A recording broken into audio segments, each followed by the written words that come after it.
Baik, bismillahirrahmanirrahim. Assalamualaikum warahmatullahi wabarakatuh. Jumpa lagi kita di kelas yang kedua. Hari ini kita akan belajar memerihalkan dan juga menerbit ataupun menerbitkan kuantiti terbitan. Okey, ingat balik apa itu kuantiti terbitan? Kuantiti terbitan ialah kuantiti fizik yang terhasil daripada gabungan kuantiti-kuantiti asas secara darab ataupun bahagi. Okey, baik, kita tengok contoh yang pertama. Contoh kuantiti terbitan yang pertama ialah ketumpatan. Okey, ketumpatan, rumus bagi ketumpatan adalah jisim bahagi isi padu ataupun mass over volume. Okey, baik. Sebutan dalam kuantiti asas maksudnya untuk isi padu apa dalam kuantiti asasnya. Kalau untuk jisim jadi masalah lah, jisim kan. Okey. Baik, untuk jisim, simbol bagi jisim adalah M. Okey, betul kan? M. Okey, untuk isi padu, kita ingat balik. Kita biasa tulis adalah panjang darab lebar darab tinggi kan? Ataupun sudah cikgu cakap sebelum ni, panjang lebar itu kita boleh anggap dia, lebar hari itu kita boleh anggap dia sebagai panjang juga. Jadi panjang darab panjang lah. Cuma untuk penulisan simbol untuk kuantiti asas kita letak L lah, length. Okey, jadi sebutan dalam kuantiti asas kita akan tulis M per L kuasa 3. Begitu. Okey, itu adalah sebutan dalam kuantiti asas. Okey. Baik, untuk unit. Ini baru sebutan dalam kuantiti asas. Untuk unit, kita ganti saja unit asas dalam simbol yang kita nyatakan tadi. Okay, contoh, jisim. Ini bukan meter. Yang hati-hati ni simbol bagi jisim. Baik, unit bagi jisim. M unit bagi jisim adalah kilo. Okey. Unit per. Okey, unit bagi panjang adalah meter. Jadi meter sebab dia ada kuasa 3, letak kuasa 3. Okey, jadi kita kasih naik ni indeks supaya cantik sedikit. Akan jadi kg m kuasa negatif 3 sebab dia kasih naik atas kan supaya satu level, satu aras. Okey, boleh faham kan? Okey. Baik, jadi ketumpatan di sini cikgu tulislah di sini. Dia punya jawapan di sini adalah kg m negatif 3. Okey, baik. Jadi yang ini kita panggil unit SI bagi ketumpatan. Biasanya unit SI ini semua di dalamnya mesti ada unit-unit bagi kuantiti asas yang 7 itu yang kamu belajar. Cuma sama ada dia bahagi darab atau sama ada bahagi ataupun darab, sama ada di atas ataupun di bawah kedudukannya. Okey, dia gabungan maksudnya berdekatan lah. Okey, baik, kita tengok contoh yang kedua iaitu luas. Okey, luas. Luas ni simbol bagi luas, area. Okey, baik, rumusnya ialah area sama dengan L kuasa 2. L kuasa 2 ataupun panjang darab lebar kan? Panjang kuasa 2. Okey, sebutan dalam kuantiti asas senang sajalah. Okey, apa dia? Sebab kuantiti asas L sama L kuasa 2. Okey. Sebutan dalam unit asas. Okey. Apakah unit asasnya? Okey, kita gantilah. L tadi unitnya adalah meter darab meter. Okey, dia punya unitnya kan. Ni unit. Ini kuantiti. Itu bezanya kan. Okey. Jadi jawapannya ialah meter kuasa 2. Ataupun meter per segi. Yang ini biasa kita jumpa kan. Okey, baik. Seterusnya, isi padu. Okey, isi padu volume V, simbol bagi isi padu. Panjang darab panjang. Jadi di sini sebutan kuantiti asalnya length lah 3 kali. Okey. Jadi dia punya unitnya meter darab meter darab meter. Jadi jawapannya ialah meter padu kuasa 3. Okey. Boleh faham kan? Okey, baik. Ketumpatan sudah. Okey, hal laju. Untuk hal laju, Simbolnya V juga, V kecil. Velocity, bahasa Inggeris. Velocity. Okey, sebenarnya untuk kamu akan belajar detail lah apa tu hal laju kan. Untuk hal laju, dia punya formulanya ialah jarak bahagi masa. Jarak di sini jarak kan panjang. Panjang simbolnya length juga kan. Okey, tetap length lah. Panjang. Jadi sebutan dalam kuantiti asas L. Okey, baik. Masa kuantiti asas dia punya simbol pun T juga kan. Sama. Lebih kurang saja dengan rumusnya. Okey. Bagaimana dia dapat unitnya meter per saat? Ini okey, cikgu akan tunjuk. Okey. L per T. L per T kan. L panjang meter. T saat masa. Jadi kasih naik atas lah. Meter saat negatif 1. Bagaimana dia dapat ini? Okey. Boleh faham kan? Okey, baik. Seterusnya. Pecutan. Okey, untuk pecutan dia punya definisinya pecutan ialah perubahan hal laju terhadap masa. Okey, jadi sini dia sudah bagi pecutan adalah V per T. V di sini kenapa jadi T kuasa 2? Disebabkan oleh dekat V ini dia sudah ganti dengan ini. Satu kali ni kasih masuk dalam ni. Sebab itulah T-nya ada 2 kali di bawah. Nampak ni? T darab T. Jadi T kuasa 2. Okey, jadi bagaimana rumusnya ataupun apakah dia punya unitnya? Okey, untuk unit cikgu tunjuk di sini. Okey. Cikgu tunjuk di sini sekejap. Okey. Apakah unitnya? Okey, panjang L, panjang meter.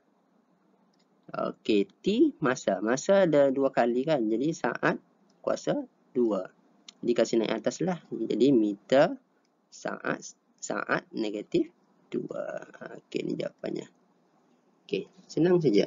Sudah dapat sebutan dalam unit asal SI bagi pecutan. Okey, baik. Seterusnya. Untuk daya, momentum, tekanan, tenaga atau kerja cas, cikgu nak kamu buat sendiri sebagai latihanan. Semua ni ada 5 ni. Okey, cuma cikgu nak jelaskan di sini adalah nama apa tadi ya? Nama bagi unit antarabangsanya. Okey, contoh di sini kg meter per saat kuasa negatif 2 ataupun kg meter saat kuasa negatif 2 ini sebabkan yang kg ini adalah Isaac Newton. Jadi ini satu kali ini kita boleh panggil dia unit ni Newton. Maksudnya begini, daya kamu boleh guna unit kg meter saat kuasa negatif 2 ataupun terus tulis satu kali. Sama dengan Newton, N besar. Maksudnya orang sudah tahu kalau kamu guna Newton, di sebalik Newton itu inilah sebenarnya yang asal lah. Okey. Ya, ini Pascal. Okey, ni unit Pascal pun sama. kg, M kuasa negatif 1, S kuasa negatif 2. Ini satu kali ini kita panggil dia Pascal. Okey, ini cikgu nak kamu cari sendiri ya. Boleh tengok mana-mana sumber ataupun yang penting cari. Nak jawab ini contoh. Daya F force. M di sini merujuk pada jisim. Contoh jisim. Okey. A di sini adalah pecutan. Cikgu bagi tahu dululah, nanti kamu boleh buat sendiri. Di sini apa dia punya rumusnya. Okey, momentum. Ni M di sini bukan ini adalah jisim juga. M ni jisim. Ini adalah pecutan. V di sini adalah hal laju. Okey. V velocity hal laju. Untuk tekanan P, F di sini merujuk pada daya, A adalah luas permukaan area ataupun length darab length lah. Okey. Tenaga ataupun kerja work, ini adalah daya, ini adalah jarak. Daya darab jarak. Okey, untuk charge Q, I di sini merujuk pada arus, T adalah masa. Jadi cikgu nak kamu buat sendiri gabungan kuantiti asas dan juga unitnya. Okey, baik, seterusnya. Kita tengok pula kuantiti skala dan juga kuantiti vektor. Okey, untuk faham kita tengok dahulu situasi. Kita tengok cikgu di sini dia suruh berlari. Nampak ni? lari sejauh 50 meter. 50 meter. Ada nilai kan? Ingat lagi kah? 50 meter. Nah, 50 ini magnitude. Ingat lagi kan? Belakang ni adalah unit. Maksudnya ada nilai lah. Okay. Cuma yang kedua, biasanya lari sejauh 50 meter ke arah pokok. Ke arah pokok. Ni pokok. Dia berlari ke arah pokok ni. Maksudnya masih sama juga 50 meter. Cuma dia ke arah pokok. Maksudnya apa beza? Situasi satu dengan situasi dua. Satu ada magnitude, dua pun ada magnitude. Yang beza di sini ada sini ke arah pokok. Maksudnya satu ada nilai, ada magnitude sahaja, yang kedua ada magnitude dan juga arah. Maksudnya pastinya memberi gambaran yang berbeza lah, walaupun unit magnitude yang sama menunjukkan arah yang berbeza. Maksudnya skala dengan vektor berbeza lah. Ada yang sama, ada juga yang berbeza. Jadi kita akan tengok apakah persamaan, apakah perbezaan antara kedua-dua ini.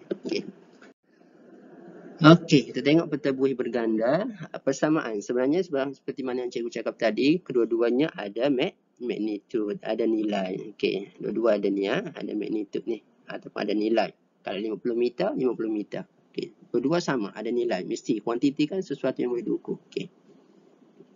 Baik, kedua-duanya adalah kuantiti fizik ataupun fizikal. Fizik ni yang ingatlah sesuatu yang boleh diukur. Sebab itulah ada nilai sebab dia boleh diukur. Okey, itu persamaan. Apa pula perbezaannya? Perbezaannya, kuantiti skala. Skala ni tiada arah. Oh, rupanya situasi tadi adalah kuantiti skala lah, tiada arah kan.